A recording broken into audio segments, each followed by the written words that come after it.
नमस्कार। शाम के 7 बजकर कुछ मिनट हो चुकी हैं। इलेक्शन समाप्त हो चुका है। रुझान टाइप से हम कुछ कह सकते हैं कि आइडिया लोगों ने लगाना शुरू कर दिया है। हर गांव वाइज या हर शहर वाइज जो रुझान हैं वो लोगों के आने शुरू हो गए हैं। जैसा भी गांव-गांव या जैसे भी संपर्क हैं एक गांव से दूसरे गांव में फ़ोन पे जैसे भी या जा करके या पूछ करके जैसा भी रुझान प्राप्त किया है उनके अनुसार हम जिक्र करेंगे या बात करेंगे हरियाणा की 10 सीटों की।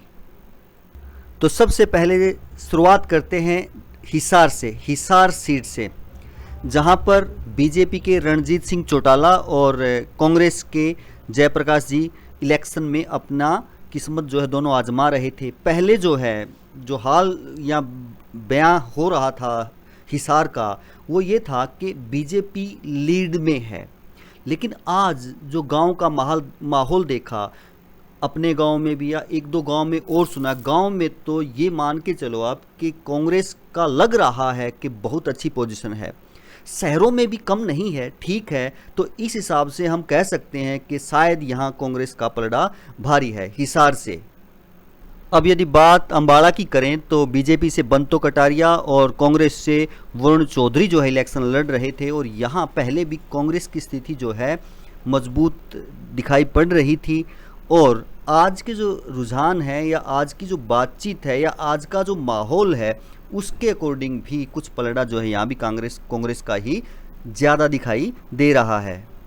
यदि बात करें सिरसा डिस्ट्रिक्ट की तो सिरसा में बीजेपी से अशोक तंवर जी और कांग्रेस से कुमारी शैलजा जो हैं वो चुनाव मैदान में थी। और आपको पता है यहाँ जो कंडीशन है कांग्रेस की पहले ही मजबूत थी और काफ़ी मजबूत है, तो ये सीट श्योरली जो है कांग्रेस ही निकाल रही है। रोहतक से बीजेपी से जो हैं कौन है, ये हैं आप अपने अरविंद कुमार शर्मा जी, और कांग्रेस से हैं दीपेंद्र हुड्डा जी। कांग्रेस की यहाँ सीट निकलती हुई नज़र आ रही है, जो कि पहले ही आसार लग रहे थे, और यहाँ शायद एक तरफा यानी बहुत ज़्यादा मार्जिन से जीत देखने को मिल सकती है। कुछ ऐसा ही जो है बातें आ रही हैं या रुझान आ रहे हैं या पता चल रहा है। भिवानी महेंद्रगढ़ सीट की यदि बात करें तो यहाँ जो टक्कर है वो कांटे की लग रही है। चौधरी धर्मवीर बीजेपी से और राव दान सिंह जो हैं कांग्रेस से हैं। चौधरी धर्मवीर भी यहाँ राव दान सिंह को कांटे की टक्कर दे रहे हैं, या ऐसा कह सकते हैं राव दान सिंह चौधरी धर्मवीर सिंह को कांटे की टक्कर दे रहे हैं।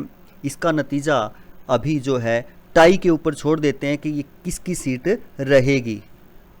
सोनीपत से बीजेपी से मोहन सिंह बडोली और कांग्रेस से सतपाल सिंह ब्रह्मचारी जी इलेक्शन लड़ रहे थे। यहाँ कंडीशन जो है टक्कर जो है कांटे की है, लेकिन फिर भी जो फ़ायदा है या आप ऐसा कह सकते हैं जो झुकाव है वो सतपाल ब्रह्मचारी की तरफ जीत का ज़्यादा है, तो आप ऐसा कह सकते हैं। अब यदि हम बात करें करनाल की तो करनाल से एमएल खट्टर बीजेपी से, यानी मुख्यमंत्री जी जो है पहले भूतपूर्व मुख्यमंत्री कह सकते हैं बीजेपी से, और दिवानसु बुधी राजा जो है कांग्रेस से चुनाव लड़ रहे थे।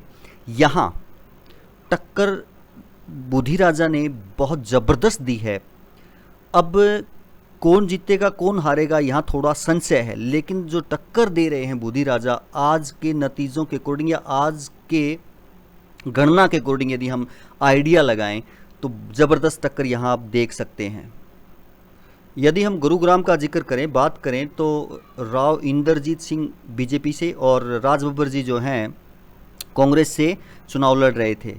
यहाँ अगर हम ये देखें कि कौन एज में है कौन पीछे है तो उसका आंकलन लगाना कठिन है, क्योंकि राव इंद्रजीत जी की भी कंडीशन वहाँ बहुत अच्छी है। राज बब्बर भी अपना जो है दिन प्रतिदिन इलेक्शन उन्होंने भी सुधारा है, तो यहाँ कांटे की टक्कर जो है आप देख सकते हैं।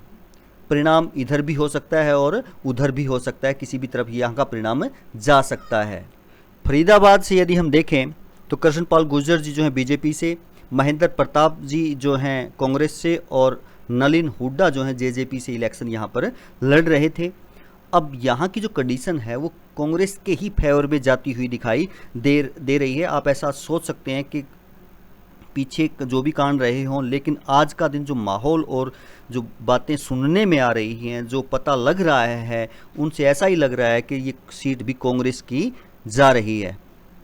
और यदि बात कुरुक्षेत्र की करें तो कुरुक्षेत्र में भी इलेक्शन फंसा हुआ नज़र आ रहा है नवीन जिंदल और सुशील गुप्ता जी के बीच में। यहाँ भी कांटे की टक्कर है, ऐसा लग रहा है सोर्सों से पता करने से कि जो टक्कर है वो कांटे की है। अब सारा दारोमदार जो है वो अभय सिंह हुड्डा जी पे है कि वो कितने वोट यहाँ से निकाल पाते हैं। फिर भी टक्कर यहाँ कांटे की है। एज में कौन है, क्या कहें, किस प्रकार कहें, तो फिर भी थोड़ा बहुत सुशील गुप्ता जी की तरफ ही मूड यहाँ जाता है। तो इस प्रकार से हमने 10 की 10 सीट का जो विश्लेषण किया है, इस प्रकार यदि ऑल ओवर हम देखें कि क्या संभावित परिणाम हो सकते हैं, तो 4 सीट कांग्रेस की क्लियर लग रही हैं। हिसार, अम्बाड़ा, सिरसा, रोहतक, ये 4 सीट। और 3 सीटों पर टाई चल रहा है। भिवानी, करनाल, गुड़गांव, यहाँ पर क्या चल रहा है, टाई चल रहा है। सोनीपत में थोड़ा बहुत एज है, वो भी कांग्रेस को ही है, तो ये मान के चल सकते हैं ये भी कांग्रेस की ही जा रही है। और फरीदाबाद में आप ऐसा कह सकते हैं कि कांग्रेस की तरफ ही वो सीट भी क्या कर रही है, रुझान कर रही है। तो हम ये मान के चल सकते हैं कि आज के दिन जो इलेक्शन हुआ है उसके अकॉर्डिंग यदि हम देखें तो 7 सीट कांग्रेस को जाती हुई स्पष्ट दिखाई दे रही हैं। 3 सीट पे संशय है, वो किस प्रकार रहेगा, इधर रहेगा या उधर रहेगा, या कितनी सीटें आ पाएंगी, ये तो हम 4 तारीख को ही हमें पता चलेगा। 4 तारीख का इंतज़ार करते हैं और देखते हैं परिणाम क्या रहते हैं। और आप भी अपनी राय कमेंट्स में दे सकते हैं कि 4 तारीख को जो आने वाले परिणाम हैं वो किधर जाएंगे, हरियाणा के। धन्यवाद।